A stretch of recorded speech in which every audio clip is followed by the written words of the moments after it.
донишгоҳи давлатии молия ва иқтисоди тоҷикистон бо нишон додани ташаббусҳои тоза ба тоза дар баргузории ҳамоишҳои илмиву назариявии сатҳи ҷумҳуриявиву байналмилалӣ ба марҳилаи нави рушди худ ворид мегардад. агар донишгоҳ қаблан ба сифати ташкилкунандаи озмуни ҷумҳуриявии беҳтарин донандаи кодекси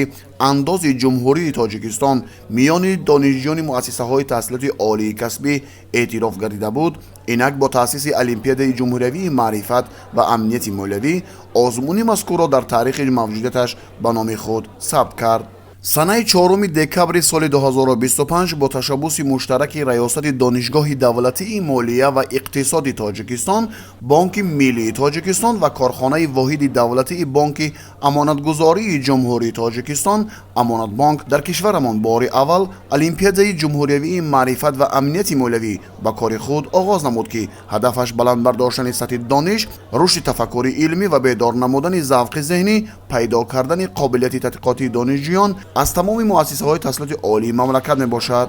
сароғоз аҳли раёсат ва ҳайати профессориву омӯзгории донишгоҳи давлатии молия ва иқтисоди тоҷикистон меҳмонон ва иштирокдорони олимпиадаро ҷиҳати боздид аз намоиши маҳсулоти бонкӣ ва суғуртавии бонкҳои давлативу тиҷоратии кишвар роҳбаладӣ намуда, ҳамзамон бо дастовардҳои таи солҳои охир ба дастовардаи омӯзгорону донишҷӯёни боргоҳи илму маърифат шинохт сохтанд. сипас ректори донишгоҳи давлатии молия ва иқтисоди тоҷикистон Саторзода Бобоҷон Абдуҷаббор дар маросими ифтитоҳии олимпиада меҳмононро аз ҷумла Абдураҳмонзода Нигина Шӯҳрат, директори агентии қоғазҳои қиматнок ва ба қайдгирии махсуси вазорати молияи ҷумҳурии тоҷикистон, Саломзода Гулнора, муовини директори пажӯҳишгоҳи илмии тадқиқотии Бонки миллии тоҷикистон, Раҳмонзода Сафар Аҳмад, намояндаи вазорати маориф ва илми ҷумҳурии тоҷикистон, Гуланор Атобек, раиси ҷамъияти саҳомии кушодаи Алифбонк, Салимова Тахмина Саидовна, мудири маркази омӯзишии методии департаменти мониторинги молиявии назди Бонки миллии тоҷикистон ва дигар намояндагони муассисаҳои таҳсилоти олии кишварро ба аҳли Толор муаррифӣ намуда, ба иштирокчиён барори комёбӣ ва ба ҳайати комиссияву ҳакамон таъмини шаффофият хост.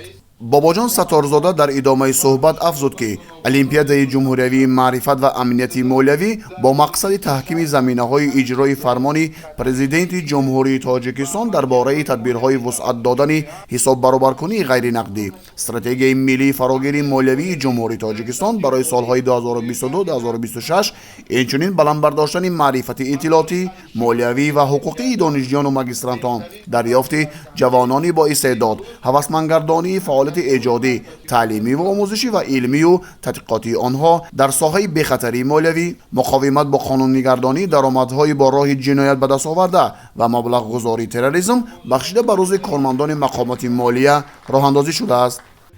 зимни баромади ректор шунида шуд, ки олимпиада тибқи талаботи низомнома аз рӯи номинатсияҳои маърифати молиявӣ ва амнияти молиявӣ барои донишҷӯён ва магистрантон доир гардида, ки дар он 47 нафар довталаб аз 23 муассисаҳои таҳсилоти олии ҷумҳурӣ ширкат меварзанд. ба таъкиди номбурда ҷиҳати дар сатҳи баланд ва шаффоф баргузор гардидани он аз ҳисоби вазорату идораҳои босалоҳият ва масъул, комиссия ва ҳайати ҳакамон ба кори он ҷалб гардиданд. баъдан зимни баромади хеш директори агентии қоғазҳои қиматнок ва ба қайдгирии махсуси вазорати молияи ҷумҳурии тоҷикистон Абдураҳмонзода Нигина Шӯҳрат ба самъи ҳозирин паёми вазири молияи ҷумҳурии тоҷикистон муҳтарам Қаҳорзода Файзиддин Сатторро ҷиҳати дар сатҳи баланди илмӣ баргузор гаштани олимпиада расонида, ҳамзамон изҳор дошт, ки масъалаи маърифат ва амнияти молиявӣ дар паёмҳои ҳамасолаи президенти ҷумҳурии тоҷикистон пешвои миллат муҳтарам Эмомалӣ Раҳмон яке аз масъалаҳои муҳиму устувори сиёсати давлатӣ дар соҳаҳои иҷтимоиву иқтисодӣ ба ҳисоб меравад. пешвои миллат борҳо таъкид намуданд, ки рушди устувори иқтисод, идоракунии шаффофи маблағҳои давлатӣ ва баландбардоштани сатҳи зиндагии мардум танҳо дар ҳолате имконпазир мегардад, ки шаҳрвандон дорои дониши амиқу маърифати дурусти молиявӣ бошанд. баъдан Саломзода Гулнора, муовини директори пажӯҳишгоҳи илмии тадқиқотии Бонки миллии тоҷикистон, перомуни шарту шароити баргузории озмуни мазкур суҳбат намуда, зикр сохт, ки олимпиада аз рӯи ду номинатсия маърифати молиявӣ ва амнияти молиявӣ доир гардида, дар он аз ҳар як муассисаи таҳсилоти олии касбии ҷумҳурии тоҷикистон танҳо як донишҷӯ ва як магистр иштирок карда метавонад. гулнора саломзода хотиррасон намуд ки олимпиада дар ду давр гузаронда шуда. даври якуми олимпиадаи мазкур дар муассисаҳои таҳсилоти олии касбии ҷумҳурӣ моҳи ноябр баргузор карда шуда. танҳо як нафари ғолибон аз ҳар як номинатсия барои иштирок дар даври ниҳоӣ ки имрӯз оғоз гардид пешниҳод шудаанд. ғолибони даври ниҳоӣ дар чорабиние ки бахшида ба рӯзи кормандони мақомоти молия баргузор карда мешавад дар вазъияти тантанавӣ бо диплом, мукофотпулӣ ва ифтихорнома сарфароз гардонида мешаванд. дар фароварди нишаст доктори илмҳои иқтисодӣ, профессори донишгоҳи давлатии молия ва иқтисоди тоҷикистон Шариф Раҳимзода аз иқдоми раёсати донишгоҳ хуш истиқбол гирифта дар мавриди фаъолият ва амнияти молиявии аҳли ҷомеа суҳбат намуд ва саводнокии молиявиро ҳамчун кафили амнияти молиявӣ маънӣ дод сохта, ҳамзамон афзуд ки маърифати молиявӣ ин маърифатнок пасандоз намудани пул аст.